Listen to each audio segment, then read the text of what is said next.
नमस्कार आज हूँ नवेम्बर 7 तारिख शुक्रवार तेज प्रथम खबर पुणी नुआपड़ा गस्तरे नवीन उपनिर्वाचन तारिख जेतिकी पाखई आसुची सेतिकी सरगरम हेबारे लागिलानी नुआपड़ा माहौल नवेम्बर 11 रे नुआपड़ा उपनिर्वाचन या पूर्व प्रचार घमासन तीन दलर नेता और प्रार्थी झाड़बुआ कैंपेन चलाई आज पुणी नुआपड़ा गस्तरे अछंती बीजेडी सुप्रीमो नवीन पट्टनायक नुआपड़ा और खरियारे रोड रे करिवे प्रचार नुआपड़ारे आसी दुईटी जनसभा को संबोधन करिवे रोड शो करी बीजेडी विधायक प्रार्थी स्नेहांगिनी छुरियाଙ୍କ ପାଇଁ भोट भिक्षा करिवे बीजेडी सुप्रीमो नवीन पट्टनायक परवर्ती खबर भारतर दमदार विजय ऑस्ट्रेलिया को 48 रन रे हराइला टीम इंडिया क्वींसलैंड रो कारारा ओभाल ठारे गुरुवार खेल जाइथिबा भारत ऑस्ट्रेलिया चतुर्थ टी20 रे ऑस्ट्रेलिया को 48 रन रे परास्त करिछि भारत या सहित एई 5 टिकिया सीरीज रे भारत 2-1 रे आगुआ रहिछि भारत द्वारा रखा जाइथिबा 168 रन रो लक्ष्यर जवाब रे ऑस्ट्रेलिया 18 ओवर 2टी बॉल खेली 119 रन करी ऑल आउट हो जाइतिला दल पक्षरु मिचेल मार्च 30 रन करथिबा बेले माथ्यू शॉट 25 रन करथिले किंतु अन्य बैट्समैन माने बड़ स्कोर करि पारि नथिले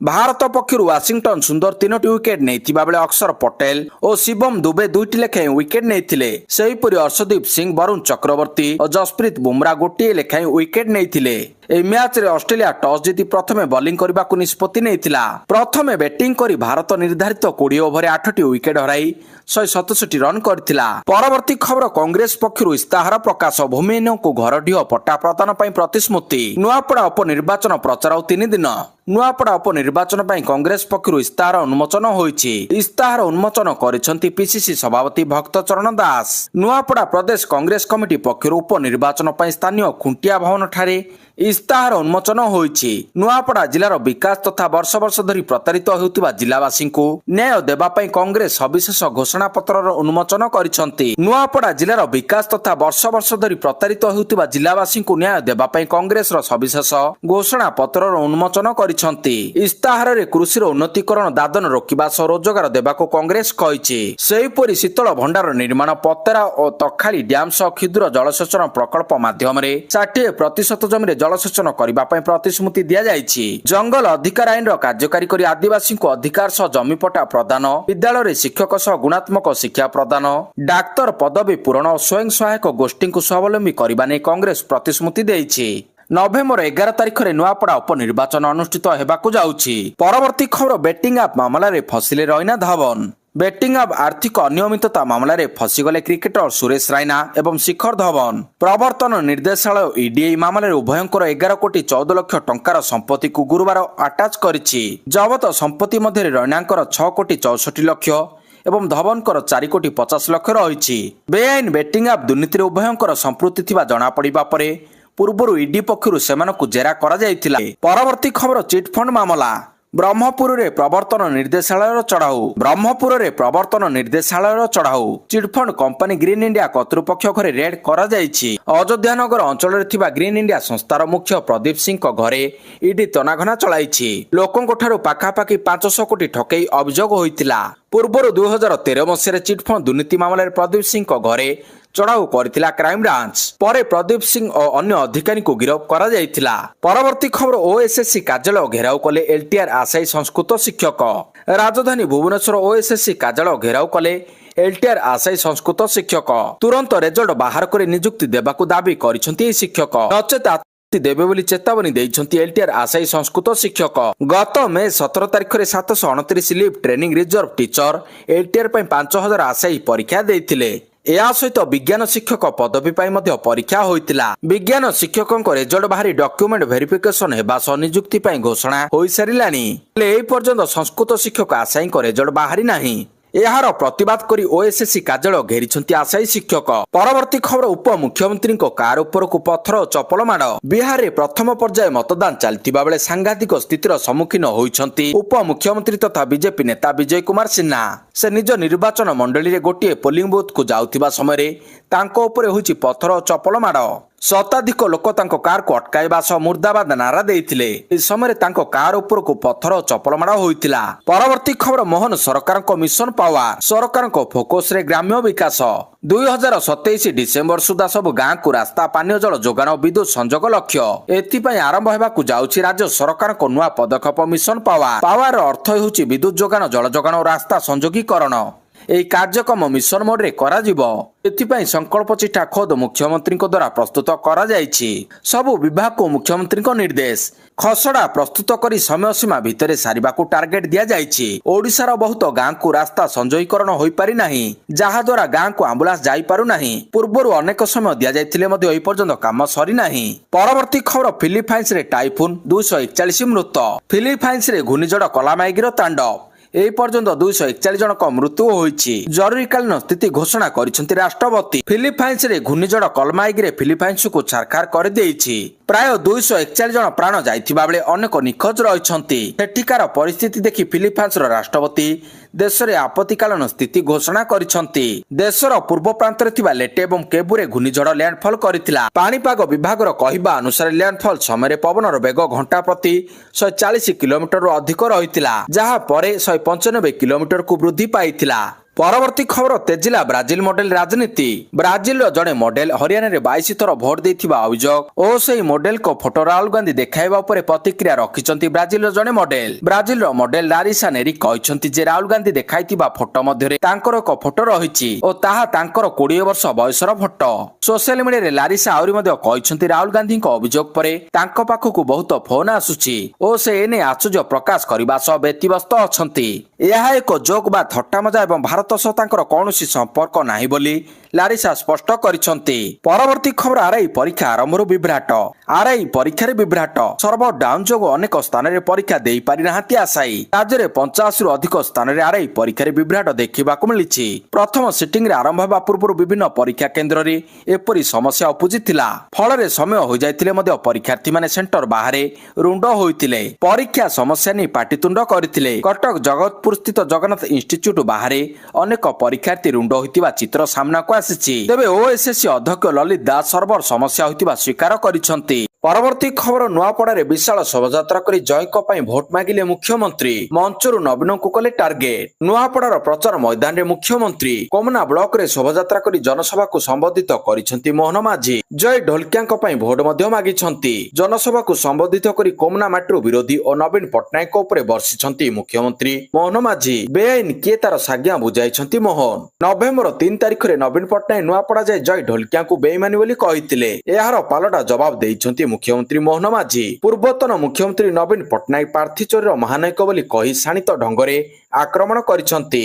ମୁଖ୍ୟମନ୍ତ୍ରୀ ମୋହନ ମାଝୀ ନୂଆପଡାର କୋମନାରେ ଦଳୀୟ ପ୍ରାର୍ଥୀ ଜୟ ଢୋଲକିଆ ଓ ବରିଷ୍ଠ ନେତାଙ୍କୁ ସାଙ୍ଗରେ ଧରି ବିଶାଳ ଶୋଭାଯାତ୍ରାରେ ଯାଇ ପ୍ରଚାର କରିଛନ୍ତି। ରୋଡ ଶୋ ବେଳେ ହାତ ହଲାଇ ଲୋକଙ୍କ ଅଭିବାଦନ ଗ୍ରହଣ କରିଛନ୍ତି। ରୋଡ ଶୋ ପରେ ଆୟୋଜିତ ସାଧାରଣ ସଭାରେ ସମ୍ବୋଧିତ କରିଛନ୍ତି ମୁଖ୍ୟମନ୍ତ୍ରୀ। 7 କିଲୋମିଟର ରୋଡ ଶୋ କରିଥିଲେ ମୁଖ୍ୟମନ୍ତ୍ରୀ ମୋହନ ମାଝୀ। ସେପଟେ ମଞ୍ଚରେ କଇଁ କଇଁ ହୋଇ କାନ୍ଦିଲେ ଜୟ ଢୋଲକିଆ। ପ୍ରଚାର ମଞ୍ଚରେ କଇଁ କଇଁ ହୋଇ କାନ୍ଦିଲେ ନୂଆପଡା ଉପନିର୍ବାଚନର ବିଜେପି ପ୍ରାର୍ଥୀ ଜୟ ଢୋଲକିଆ। ଗୁରୁବାର କୋମନାରେ ଆୟୋଜିତ ନିର୍ବାଚନୀ ସଭାରେ ମୁଖ୍ୟମନ୍ତ୍ରୀ ମୋହନ ଚରଣ ମାଝୀ ଉଦ୍ବୋଧନ ଦେଉଥିବା ବେଳେ ପାଖରେ ଛିଡା ହୋଇଥିବା ଜୟ କାନ୍ଦି ପକାଇଥିଲେ। ଜୟଙ୍କୁ ବିଜେଡି ରାଜେନ୍ଦ୍ର ଢୋଲକିଆଙ୍କ ବେଇମାନି ପୁଅ ବୋଲି କହିଥିଲା। ପରବର୍ତ୍ତୀ ଖବର, ଦେଶର ସୁନା ଝିଅଙ୍କୁ ଦାମୀ ଉପହାର। ବିଶ୍ୱ ବିଜୟିନୀ ବନି କ୍ରିକେଟ ଜଗତରେ ନୂଆ ଅଧ୍ୟାୟ ଲେଖିଥିବା ଭାରତୀୟ ମହିଳା କ୍ରିକେଟରଙ୍କୁ ଟାଟା କମ୍ପାନୀର ବଡ ଉପହାର। ଦେଶ ପାଇଁ ଗୌରବ ଆଣିଥିବା ପ୍ରତ୍ୟେକ ମହିଳା କ୍ରିକେଟରଙ୍କୁ ଦାମିକାର ଉପହାର ଦେବା ପାଇଁ ଘୋଷଣା କରିଛି ଟାଟା କମ୍ପାନୀ। ଏପରିକି ଟାଟାର ଏକ ସ୍ୱତନ୍ତ୍ର କାର୍ ଲଞ୍ଚ ହେବା ପୂର୍ବରୁ ଏହାର ପ୍ରଥମ ୟୁନିଟ୍ ଭାରତୀୟ ମହିଳା କ୍ରିକେଟ ଟିମ୍କୁ ଦେବ ଟାଟା। ବଡ କଥା ହେଉଛି ଭାରତୀୟ ମହିଳା କ୍ରିକେଟ ଦଳକୁ ସମ୍ମାନିତ କରିବା ପାଇଁ ଟାଟା ମୋଟର୍ସ ବହୁ ପ୍ରତୀକ୍ଷିତ ଟାଟା ସିଏରା ପ୍ରଥମ ୟୁନିଟ୍ ଆସନ୍ତା ନଭେମ୍ବର 25 ତାରିଖରେ ଅର୍ଥାତ୍ ଲଞ୍ଚ ଦିନ ହିଁ ପ୍ରଦାନ କରିବ। ପରବର୍ତ୍ତୀ ଖବର, ରାହୁଲଙ୍କ ଉପରେ ବର୍ଷିଲେ ଶାହା। କେନ୍ଦ୍ର ଗୃହମନ୍ତ୍ରୀ ଅମିତ ଶାହା ଗୁରୁବାର ବିହାର ନିର୍ବାଚନୀ ରାଲିରେ କଂଗ୍ରେସ ନେତା ରାହୁଲ ଗାନ୍ଧୀଙ୍କୁ ଜୋରଦାର ହମଲା କରିଛନ୍ତି। ସେ କହିଛନ୍ତି ଯେ ସେନାର ଯବାନଙ୍କ ଜାତୀୟ ଧର୍ମ ପଚାରିବା ଉପରେ ରାହୁଲ ଗାନ୍ଧୀଙ୍କୁ ଲଜ୍ଜା ଲାଗିବା ଦରକାର। ମଧୁବନୀ ରାଲିରେ ଶାହା କହିଛନ୍ତି ରାହୁଲ ଗାନ୍ଧୀଙ୍କୁ ଲାଜ ଲାଗିବା ଦରକାର ଯେ ସେ ଆମ ସେନାର ଯବାନଙ୍କ ଜାତୀୟ ଧର୍ମ ପଚାରୁଛନ୍ତି। ସେନାରେ କାହାର ଜାତି କିମ୍ବା ଧର୍ମ ଦେଖାଯାଏ ନାହିଁ। ପରବର୍ତ୍ତୀ ଖବର, ନବୀନଙ୍କ ସୁରକ୍ଷା ବ୍ୟବସ୍ଥା ପାଇଁ ଦାବି କଲା ବିଜେଡି। ନବୀନଙ୍କ ଗସ୍ତ ସମୟରେ ବିଶୃଙ୍ଖଳା ସୃଷ୍ଟି ହେବାର ଆଶଙ୍କା ରହିଛି ବୋଲି କହିଲା ବିଜେଡି। ପଥରମାଡ଼ ଓ ହିଂସାକାଣ୍ଡ ଭଳି ଘଟଣା ଘଟିପାରେ, ତେଣୁ ପର୍ଯ୍ୟାପ୍ତ ପରିମାଣର ସୁରକ୍ଷା ବ୍ୟବସ୍ଥା ଯୋଗାଇ ଦେବା ପାଇଁ ମୁଖ୍ୟ ନିର୍ବାଚନ ଅଧିକାରୀଙ୍କ ନିକଟରେ ଦାବି କଲା ବିଜେଡି। ଆଜି ଖରିଆ ରୋଡ ଏନ୍ଏସି ଓ ନୂଆପଡା ଏନ୍ଏସି ର 6ଟି ସ୍ଥାନରେ ରୋଡ ଶୋ ସହିତ ଗୋଟିଏ ଜନସଭା ମଧ୍ୟ କରିବେ ନବୀନ। ସେପଟେ ନୂଆପଡା ଦଖଲ ପାଇଁ 3 ପ୍ରମୁଖ ଦଳ ଜୋରଦାର ଉଦ୍ୟମ ଚଳାଇଛନ୍ତି। ପରବର୍ତ୍ତୀ ଖବର, ବାଲିଯାତ୍ରାରେ ସବୁଦିନ ଖାଦ୍ୟର ମାନ ଯାଞ୍ଚ କରିବେ ତିନୋଟି ଟିମ୍। ଚଳିତ ବର୍ଷ ବାଲିଯାତ୍ରାରେ ହେବ ଲକ୍ଷାଧିକ ଲୋକଙ୍କ ସମାଗମ। ଏହାକୁ ଦୃଷ୍ଟି ଆଗରେ ରଖି ସବୁ ଖାଦ୍ୟ ଷ୍ଟଲ ଉପରେ ନଜର ରଖିଛି କଟକ ମହାନଗର ନିଗମ ସିଏମସି ଖାଦ୍ୟ ସୁରକ୍ଷା ବିଭାଗ। ତେବେ ଖାଦ୍ୟ ନମୁନାର ତୁରନ୍ତ ଯାଞ୍ଚ ପାଇଁ ଭୁବନେଶ୍ୱରରୁ ଏକ ଫୁଡ୍ ଟେଷ୍ଟିଂ ଗାଡି ଆସିଛି। ସବୁଦିନ ଖାଦ୍ୟ ଯାଞ୍ଚ କରିବା ପାଇଁ ତିନୋଟି ଟିମ୍ ପ୍ରସ୍ତୁତ ହୋଇଛି। ଖାଦ୍ୟର ନମୁନା ସଂଗ୍ରହ ସହିତ ଖୁବ୍ କମ୍ ସମୟ ମଧ୍ୟରେ ଏହାର ରିପୋର୍ଟ ପ୍ରଦାନ କରିବା ପାଇଁ MFTL ରେ ଗାଡି ଆସିଛି। ପ୍ରତିଦିନ ଖାଦ୍ୟ ଯାଞ୍ଚ କରାଯିବ। ପରବର୍ତ୍ତୀ ଖବର, ରାସ୍ତାରେ ବସି ପାଠ ପଢିଲେ ରେଭେନ୍ସା ବିଶ୍ୱବିଦ୍ୟାଳୟ ଛାତ୍ରଛାତ୍ରୀ। ରାସ୍ତାରେ ପଢିଲେ ରେଭେନ୍ସା ବିଶ୍ୱବିଦ୍ୟାଳୟ ଛାତ୍ରଛାତ୍ରୀ। ବିଶ୍ୱବିଦ୍ୟାଳୟରେ କ୍ଲାସରୁମ୍ ଅସୁରକ୍ଷିତ ଦର୍ଶାଇ ଅଭିନବ ପ୍ରତିବାଦ କଲେ। କେବଳ ଛାତ୍ରଛାତ୍ରୀ ନୁହେଁ, ଅଧ୍ୟାପକ ମଧ୍ୟ ରାସ୍ତାରେ ବସି ଛାତ୍ରଛାତ୍ରୀଙ୍କୁ ପଢାଇଲେ। ଶ୍ରେଣୀଗୃହ ସମସ୍ୟା ହେତୁ ପ୍ରତିବାଦ କଲେ ଓଡ଼ିଆ ବିଭାଗର ଯୁକ୍ତ 3 କଳା ଦ୍ୱିତୀୟ ବର୍ଷର ଛାତ୍ରଛାତ୍ରୀ। ପରବର୍ତ୍ତୀ ଖବର, ନୌସେନାରେ ସାମିଲ ହେଲା ସ୍ୱଦେଶୀ ଜ୍ଞାନ କୌଶଳରେ ନିର୍ମିତ INS ଇକ୍ଷକ।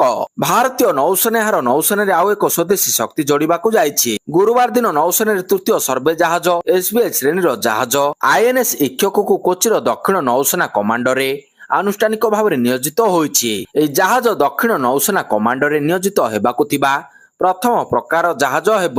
ପରବର୍ତ୍ତୀ ଖବର, ସରିଲା ପ୍ରଥମ ପର୍ଯ୍ୟାୟ ଭୋଟ। 1314 ପ୍ରାର୍ଥୀଙ୍କ ଭାଗ୍ୟ EVM ରେ ସିଲ୍। ବିହାରରେ ପ୍ରଥମ ପର୍ଯ୍ୟାୟ ମତଦାନ ଗୁରୁବାର ଶେଷ ହୋଇଛି।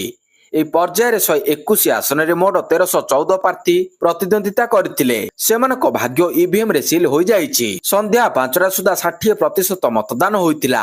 ଗୁରୁବାର ମତଦାନ ପ୍ରାୟତଃ ଶାନ୍ତିପୂର୍ଣ୍ଣ ଥିବାବେଳେ କେତେକ ଅଞ୍ଚଳରେ ହିଂସା ଦେଖିବାକୁ ମିଳିଥିଲା। ଲଖୀସରାଇରେ ଉପମୁଖ୍ୟମନ୍ତ୍ରୀ ବିଜୟ କୁମାର ସିହ୍ନାଙ୍କ କାରକେଡକୁ ଆକ୍ରମଣ କରାଯାଇଥିଲା। ପରବର୍ତ୍ତୀ ଖବର, ରାଜସ୍ଥାନରେ ବାହା ହେବେ ରଶ୍ମିକା ମନ୍ଦନା ବିଜୟ ଦେବରକୋଣ୍ଡା। ଦକ୍ଷିଣ ଭାରତୀୟ ଚଳଚ୍ଚିତ୍ର ଜଗତର ଲୋକପ୍ରିୟ ଯୋଡି ଅଭିନେତା ରଶ୍ମିକା ମନ୍ଦନା ଓ ବିଜୟ ଦେବରକୋଣ୍ଡା ଖୁବ୍ ଶୀଘ୍ର ବିବାହ ବନ୍ଧନରେ ବାନ୍ଧି ହେବାକୁ ଯାଉଛନ୍ତି। ଖବର ମୁତାବକ ଏହି ଦମ୍ପତି ରାଜସ୍ଥାନର ଉଦୟପୁର ଠାରେ 2026 ମସିହା ଫେବୃଆରୀ 26 ତାରିଖରେ ଏକ ଆଡମ୍ବରପୂର୍ଣ୍ଣ କିନ୍ତୁ ଅନ୍ତରଙ୍ଗ ବିବାହ କରିବାକୁ ଯୋଜନା କରୁଛନ୍ତି। ପରବର୍ତ୍ତୀ ଖବର, କମିବ ଦୁର୍ଘଟଣା, ଲାଗିବ ସୁରକ୍ଷା ବାଡ। ରେଳ ସୁରକ୍ଷାକୁ ବୃଦ୍ଧି କରିବା ଏବଂ ଟ୍ରେନର ଗତିକୁ ବୃଦ୍ଧି କରିବା ପାଇଁ ଏକ ଗୁରୁତ୍ୱପୂର୍ଣ୍ଣ ପଦକ୍ଷେପ ସ୍ୱରୂପ ପୂର୍ବତଟ ରେଳପଥ ଏହାର କ୍ଷେତ୍ରାଧିକାର ବିଭିନ୍ନ ରେଳ ସେକ୍ସନରେ ବ୍ୟାପକ ସୁରକ୍ଷା ବାଡ କାର୍ଯ୍ୟ ଆରମ୍ଭ କରିଛି। ଏହି ମହତ୍ୱାକାଂକ୍ଷୀ ସୁରକ୍ଷା ପଦକ୍ଷେପ ଅଧୀନରେ ଇକୋରେ ଏହାର କ୍ଷେତ୍ରାଧିକାର ମୋଟ 3133 ଟ୍ରାକ୍ କିଲୋମିଟରକୁ କଭର କରି ସୁରକ୍ଷା ବାଡ କାର୍ଯ୍ୟକୁ ମଞ୍ଜୁରୀ କରିଛି, ଯାହାର ଆନୁମାନିକ ପ୍ରକଳ୍ପ ମୂଲ୍ୟ ବର୍ତ୍ତମାନ 1061 କୋଟିରୁ ଅଧିକ। ପରବର୍ତ୍ତୀ ଖବର, ଭାରତକୁ ଆବଶ୍ୟକ ବିଶ୍ୱସ୍ତରୀୟ ବ୍ୟାଙ୍କ କହିଲେ ଅର୍ଥମନ୍ତ୍ରୀ ନିର୍ମଳା ସୀତାରମଣ। କେନ୍ଦ୍ର ଅର୍ଥମନ୍ତ୍ରୀ ନିର୍ମଳା ସୀତାରମଣ ଗୁରୁବାର କହିଛନ୍ତି ଯେ ଦେଶକୁ ବଡ଼ ଏବଂ ବିଶ୍ୱସ୍ତରୀୟ ବ୍ୟାଙ୍କ ଗୁଡ଼ିକର ଆବଶ୍ୟକତା ରହିଛି ଏବଂ ଏନେଇ ରିଜର୍ଭ ବ୍ୟାଙ୍କ RBI ସହ ଆଲୋଚନା ଜାରି ରହିଛି। 12ତମ SBI ବ୍ୟାଙ୍କିଂ ଏବଂ ଅର୍ଥନୀତି ସମ୍ମିଳନୀ 2025କୁ ସମ୍ବୋଧିତ କରି ସେ ବ୍ୟାଙ୍କ ଗୁଡ଼ିକୁ ଶିଳ୍ପ କ୍ଷେତ୍ରକୁ ଅଧିକ ଋଣ ପ୍ରବାହ କରିବା ପାଇଁ ଆହ୍ୱାନ କରିଛନ୍ତି। ଅର୍ଥମନ୍ତ୍ରୀ ଗୁରୁତ୍ୱାରୋପ କରିଛନ୍ତି ଯେ ଭାରତକୁ ଅନେକ ବଡ଼ ଓ ବିଶ୍ୱସ୍ତରୀୟ ବ୍ୟାଙ୍କ ଆବଶ୍ୟକ ରହିଛି। ସରକାର ଏହି ଦିଗରେ ଏବଂ କାର୍ଯ୍ୟ ଆରମ୍ଭ ହୋଇସାରିଛି। ପରବର୍ତ୍ତୀ ଖବର, OCS ପ୍ରାରମ୍ଭିକ ପରୀକ୍ଷାଫଳ ପ୍ରକାଶ। ଓଡ଼ିଶା ସିଭିଲ ସର୍ଭିସ OCS ପ୍ରାରମ୍ଭିକ ପରୀକ୍ଷାଫଳ ଗୁରୁବାର ପ୍ରକାଶ ପାଇଛି। ଓଡ଼ିଶା ଲୋକସେବା ଆୟୋଗ OPSC ଦ୍ୱାରା ପରିଚାଳିତ ଏହି ପରୀକ୍ଷାରେ 2405 ଜଣ ପରୀକ୍ଷାର୍ଥୀ କୃତକାର୍ଯ୍ୟ ହୋଇଛନ୍ତି। ସେମାନଙ୍କ ମଧ୍ୟରେ 781 ମହିଳା ପ୍ରାର୍ଥୀ ରହିଛନ୍ତି। କୃତକାର୍ଯ୍ୟ ହୋଇଥିବା ପରୀକ୍ଷାର୍ଥୀମାନେ OCS ମୁଖ୍ୟ ପରୀକ୍ଷାରେ ଭାଗ ନେବେ। ଆସନ୍ତା 2026 ଜାନୁଆରୀ ଶେଷ ସପ୍ତାହ କିମ୍ବା ଫେବୃଆରୀ ପ୍ରଥମ ସପ୍ତାହ ସୁଦ୍ଧା ମୁଖ୍ୟ ପରୀକ୍ଷା ଅନୁଷ୍ଠିତ ହେବ। ଖୁବ୍ ଶୀଘ୍ର ମୁଖ୍ୟ ପରୀକ୍ଷା ତାରିଖ OPSC ପକ୍ଷରୁ ଘୋଷଣା କରାଯିବ। କୃତକାର୍ଯ୍ୟ ହୋଇଥିବା ପରୀକ୍ଷାର୍ଥୀଙ୍କ ରୋଲ ନମ୍ବର OPSC ୱେବସାଇଟରେ ଉପଲବ୍ଧ ରହିଛି। ପରବର୍ତ୍ତୀ ଖବର, ଭୋଟ ପାଇଁ ଓଡ଼ିଶାବାସୀଙ୍କୁ ବ୍ୟବହାର କରିଛି ବିଜେଡି ଓ କଂଗ୍ରେସ କହିଲେ ବିଷ୍ଣୁଦେବ ସାଏ। ବିଜେଡି 24 ବର୍ଷ ଓ କଂଗ୍ରେସ 50 ବର୍ଷ ଶାସନ କରି ମଧ୍ୟ ଉଭୟ ଦଳ ଓଡ଼ିଶାବାସୀଙ୍କ ଭରସା ହରାଇଛନ୍ତି। ନବୀନ ପଟ୍ଟନାୟକ 24 ବର୍ଷ ଶାସନ କଲେ କିନ୍ତୁ ଓଡ଼ିଆ କହିପାରିଲେ ନାହିଁ। କେନ୍ଦ୍ର ଇସ୍ପାତ ରାଷ୍ଟ୍ରମନ୍ତ୍ରୀ ଥିବାବେଳେ ରାଉରକେଲାରେ ଅନୁଷ୍ଠିତ ଏକ ସଭାରେ ଦେଶର ପ୍ରଧାନମନ୍ତ୍ରୀ ନରେନ୍ଦ୍ର ମୋଦି ଯୋଗ ଦେଇଥିଲେ, କିନ୍ତୁ ସେତେବେଳର ମୁଖ୍ୟମନ୍ତ୍ରୀ ନିଜ ମାତୃଭାଷା ଓଡ଼ିଆରେ ଠିକରେ ଦୁଇ ଧାଡ଼ି କହିପାରିଲେ ନାହିଁ। ଯାହା ଲେଖିକି ଆଣିଥିଲେ ତାକୁ ବହୁ କଷ୍ଟରେ ପଢିଥିଲେ ନବୀନ ବାବୁ। ଯିଏ ଓଡ଼ିଆ କହିପାରିଲେ ନାହିଁ କି ଶିଖିପାରିଲେ ନାହିଁ ସେ କଣ ଓଡ଼ିଶାବାସୀଙ୍କ କଥା ବୁଝିବେ ବୋଲି କହିଛନ୍ତି ବିଷ୍ଣୁଦେବ ସାଏ। ପରବର୍ତ୍ତୀ ଖବର, ରାଷ୍ଟ୍ରପତିଙ୍କୁ ଭେଟିଲେ ବିଶ୍ୱ ବିଜୟିନୀ। ରାଷ୍ଟ୍ରପତି ଭବନରେ ମହାମହିମ ରାଷ୍ଟ୍ରପତି ଦ୍ରୌପଦୀ ମୁର୍ମୁଙ୍କୁ ଭେଟିଲେ ଭାରତର ସୁନା ଝିଅ। ଦେଶ ପାଇଁ ଗର୍ବ ଆଣିଥିବା ବିଶ୍ୱ ବିଜୟିନୀଙ୍କୁ ନିମନ୍ତ୍ରଣ କରି ସେମାନଙ୍କୁ ଶୁଭେଚ୍ଛା ସହ ସାବାସୀ ଦେଇଛନ୍ତି ରାଷ୍ଟ୍ରପତି। ଭାରତୀୟ ମହିଳା କ୍ରିକେଟ ଦଳର ପ୍ରତି ଖେଳାଳିମାନଙ୍କୁ ପ୍ରଶଂସା କରିବା ସହ ବିଶ୍ୱକପ୍ ଧରି ଫଟୋ ଉଠାଇଲେ ରାଷ୍ଟ୍ରପତି।